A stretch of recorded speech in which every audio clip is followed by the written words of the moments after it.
Hello दोस्तों, मेरा नाम लक्ष्य है और लॉ सीखो के यूट्यूब चैनल पे आपको स्वागत करता हूँ।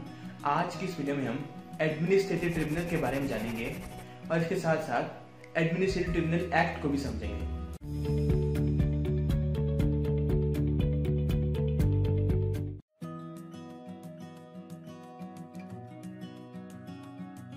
तो दोस्तों, एडमिनिस्ट्रेटिव लॉ के अंडर जो एक टर्म ट्रिब्यूनल है, इसका मतलब होता है एजुकेटरी बॉडीज। और दोस्तों, इंडिया में हमारी जो जुडिशियल पावर्स है, हमारी इन जुडिशियल पावर्स को भी कोर्ट को दिया गया है ताकि जो हमारे राइट्स हैं, इन राइट्स को सेफगार्ड किया जा सके और जस्टिस को प्रमोट किया जा सके। तो दोस्तों, इसी इफेक्टिव जुडिशियल सिस्टम के लिए जो ये जुडिशियल पावर्स हैं, इनको डेलीगेट किया गया है एडमिनिस्ट्रेटिव बॉडीज को, एडमिनिस्ट्रेटिव ट्रिब्यूनल्स को। तो इसीलिए इन एडमिनिस्ट्रेटिव ट्रिब्यूनल्स को क्वासी जुडिशियल बॉडीज भी कहा जाता है। इनके पास क्वासी जुडिशियल फीचर्स भी होते हैं। तो चलिए अब जानते हैं कि इन ट्रिब्यूनल्स का जो कॉन्सेप्ट है वो कहां से आया था। तो दोस्तों, इंडिपेंडेंस से पहले इनकम टैक्स एपेलेट ट्रिब्यूनल को एस्टेब्लिश किया गया था और फिर इंडिपेंडेंस के बाद इन एडमिनिस्ट्रेटिव मैटर्स को डील करने के लिए और इसके साथ साथ जो ये पेंडिंग मैटर्स हैं, इनसे भी डील करने के लिए इन ट्रिब्यूनल्स को लाया गया था। तो सबसे पहले 44th अमेंडमेंट से कॉन्स्टिट्यूशन में पार्ट 14A को ऐड किया गया था, जिसमें कॉन्स्टिट्यूशन में आर्टिकल 323A और आर्टिकल 323B भी इंक्लूडेड थे। तो इन्हीं आर्टिकल से इन ट्रिब्यूनल्स को कॉन्स्टिट्यूट करने की बात की गई थी। तो जो ये आर्टिकल्स हैं, ये एक अल्टरनेटिव इंस्टीट्यूशनल मैकेनिज्म की बात करते हैं जिससे जुडिशरी के जो स्पेसिफिक केसेस होंगे उनसे डील किया जाएगा।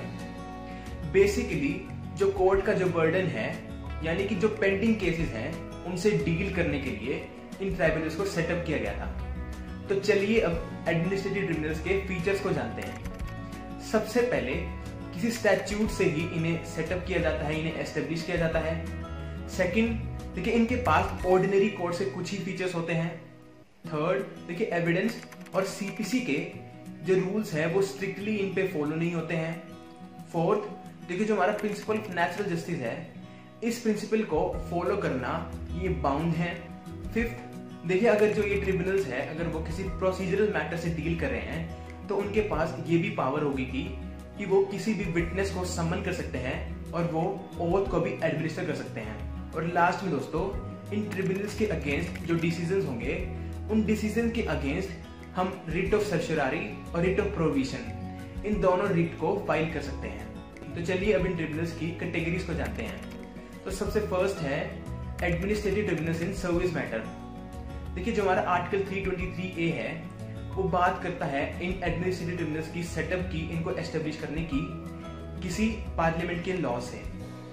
और दोस्तों, अगर सर्विस मैटर्स की बात करूं, यानी कि जो मैटर्स होंगे ये उन्हीं मैटर्स में डील करते हैं जो कि गवर्नमेंट एम्प्लॉइज होते हैं, उनकी रिक्रूटमेंट और उसके साथ साथ जो उनकी सर्विस कंडीशन होगी, इन्हीं मैटर से ये ट्रिब्यूनल डील करते हैं। और दोस्तों, जो ये गवर्नमेंट के एम्प्लॉइज थे, वो स्टेट गवर्नमेंट और सेंट्रल गवर्नमेंट, इन दोनों ये एम्प्लॉइज हो सकते हैं। और दोस्तों, एक और बात, जिस भी लॉ से इन्हें एस्टेब्लिश किया जाएगा, उसी लॉ में इनकी पावर और इनकी जुरिसडिक्शन दी जाएगी। और सेकंड कैटेगरी की बात करूं तो सेकंड कैटेगरी है ट्रिब्यूनल्स फॉर अदर मैटर्स। देखिए इसकी बात आर्टिकल 323B में की गई है और ये आर्टिकल एम्पावर करता है स्टेट लेजिस्लेचर्स को और पार्लियामेंट को कि वो ट्रिब्यूनल्स को एस्टेब्लिश कर सकते हैं। और वो जो मैटर्स होंगे, इनके जो कंप्लेंट्स होगी, वो आर्टिकल 323B के जो क्लॉज 2 है उनमें दी गई है। तो आर्टिकल 323B का जो क्लॉज 2 है, उनके कुछ मैटर्स हैं जैसे टैक्स कलेक्शन, टैक्स असेसमेंट या फिर इन्फोर्समेंट। सेकंड है फॉरेन एक्सचेंज एंड एक्सपोर्ट। और दोस्तों, इसके साथ साथ लेबर डिस्प्यूट्स। तो चलिए अब एक लैंडमार्क केस को जानते हैं, L Chandra Kumar versus union of India. देखिए इस केस में सुप्रीम कोर्ट ने आर्टिकल 323A और आर्टिकल 323B के जो जुरिसडिक्शन है उसमें चेंजेस लाए थे।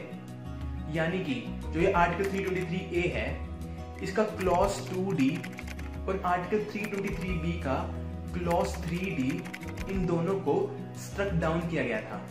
और इनका रीजन था कि जो ये एडमिनिस्ट्रेटिव ट्रिब्यूनल है, इन्होंने सुप्रीम कोर्ट और हाई कोर्ट की जो जुरिसडिक्शन थी उसको एक्सक्लूड किया था।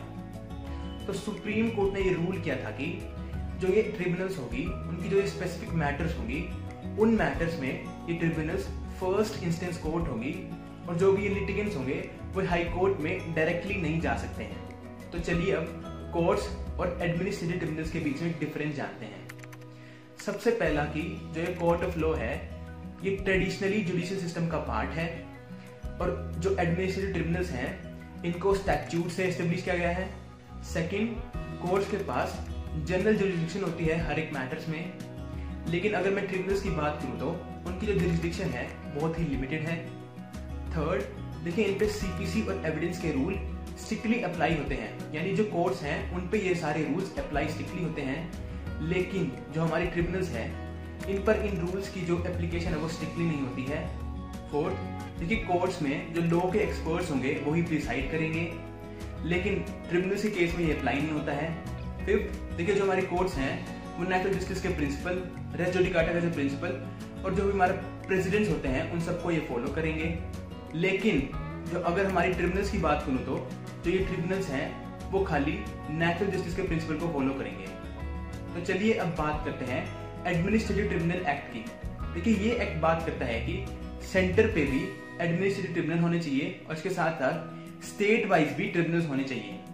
तो इस एक्ट का सेक्शन 4 ये कहता है कि हर एक ट्रिब्यूनल में चेयरमैन, वाइस चेयरमैन, एडमिनिस्ट्रेटिव और जुडिशियल मेंबर्स होने चाहिए और दोस्तों हर एक बेंच पे जुडिशियल मेंबर्स और एडमिनिस्ट्रेटिव मेंबर्स होने चाहिए। और दोस्तों इस एक्ट के सेक्शन 8 में इनके ऑफिस की टर्म की बात की गई है, यानी कि जो चेयरमैन है, वाइस चेयरमैन है और बाकी सब मेंबर्स हैं वो 5 साल तक अपनी पोस्ट पे रह सकते हैं, या फिर जो चेयरमैन और वाइस चेयरमैन होंगे वो 65 ईयर एज तक रह सकते हैं और बाकी सब मेंबर्स 62 ईयर एज तक रह सकते हैं। और दोस्तों इसी एक्ट के सेक्शन 2 में इस एक्ट की एप्लीकेबिलिटी की बात की गई है और कहा है कि हर एक सेंट्रल गवर्नमेंट एम्प्लॉय पे ये एक्ट अप्लाई होगा, लेकिन इसे कुछ एक्सेप्शंस भी हैं, जैसे एयरफोर्स, मिलिट्री और नेवल के ऑफिसर्स पे ये अप्लाई नहीं होगा। सेकंड, देखिए हाई कोर्ट और सुप्रीम कोर्ट की जो ऑफिसर्स होंगे उन पर भी ये अप्लाई नहीं होगा। और लास्ट में हमारे पार्लियामेंट के जो दोनों हाउसेज हैं उनके जो सेक्रेटरीट जो स्टाफ होगा उन पर भी ये अप्लाई नहीं होगा।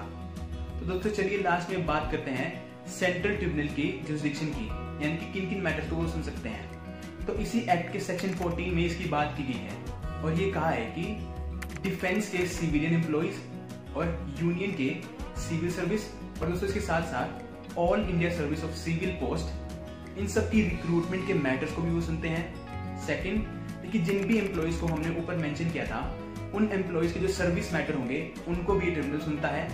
और लास्ट में स्टेट एम्प्लॉइज होते हैं, उन स्टेट एम्प्लॉइज के जो मैटर्स होंगे उनको भी यही ट्रिब्यूनल सुनता है। So friends, this was all about administrative tribunals. Hope करता हूँ कि आपको वीडियो अच्छी लगेगी। Thank you so much for watching.